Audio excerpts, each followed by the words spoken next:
On YouTube, a lot of you have asked how websites and how forums are on the iPad, how easy it is to read and type, and I'm going to give you a demo of that in comparison to the iPod Touch, or in my instance the iPhone, and how big of a difference it actually is between these two devices, and why I primarily like the iPad over iPod Touch. In general, typing on the iPhone, much prefer the iPad, and I'm going to show you why.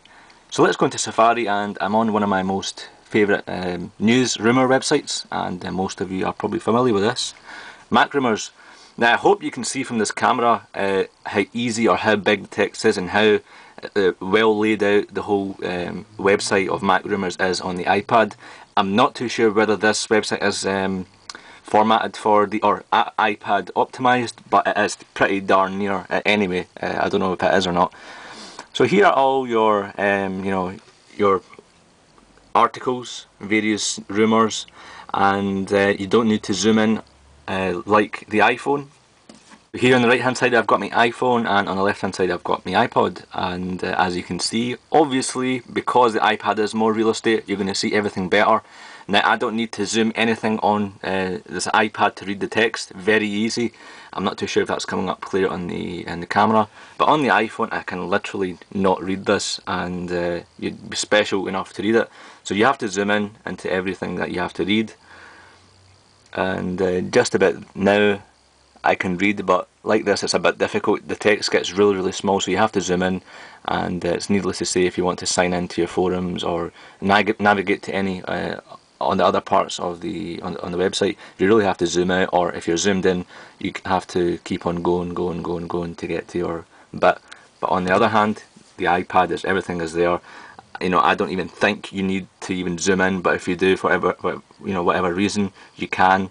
Again, the screen quality of the iPad is phenomenal.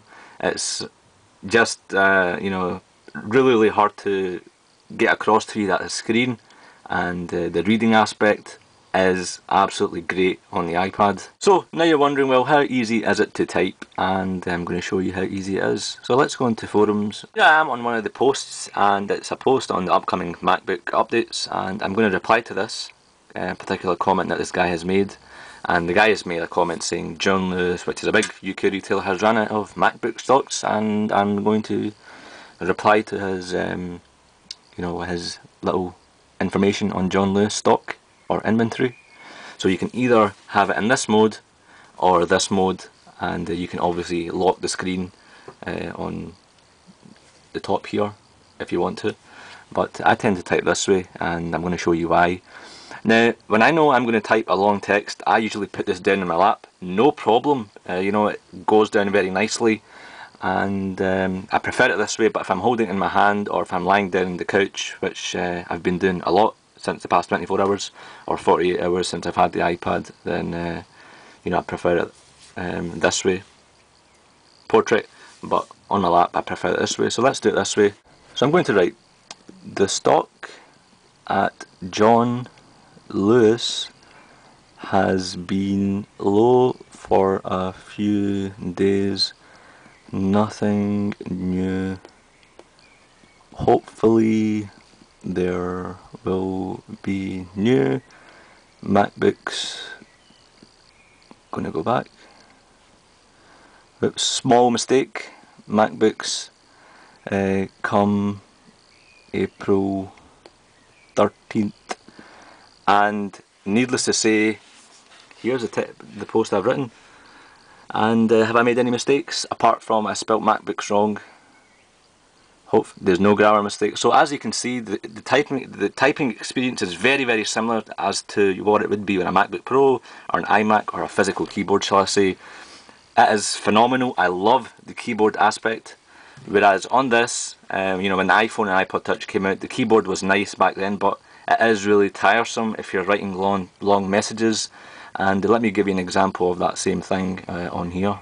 What I'm going to do is do the same thing, the same test on the iPhone in the same position, landscape, the same sentence roughly, and give you an indication how it performs.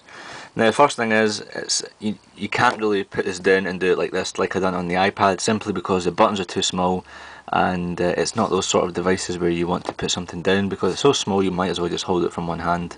Whereas the iPad is, because it's got so much real estate, you can put that down and it won't be an issue. But because this is smaller, ideally you want to have it in this mode or this mode here.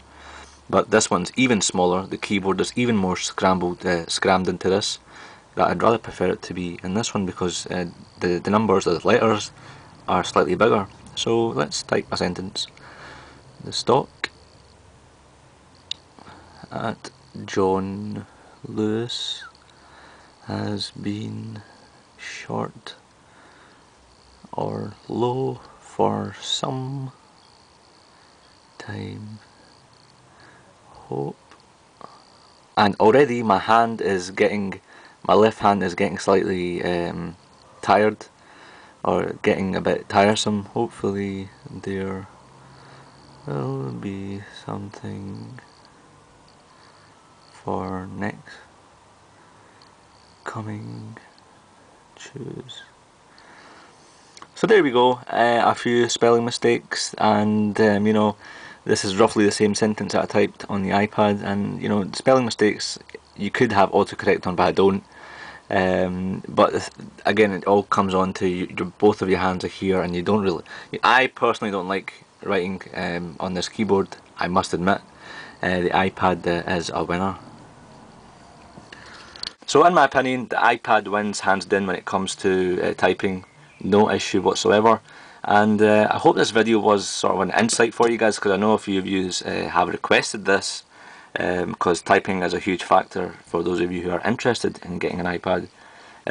But yeah, stay tuned for more iPad coverage. If you hit the subscribe button above, whenever I release a new video, it will show up in your inbox. But yeah, thanks for tuning in. If I have missed anything out, if you want me to go over any particular aspect on the iPad, feel free to get that across in the comments below, or Twitter, or go into my website iglassregion.com and send me a message through there. And yeah, cheers, thanks for tuning in.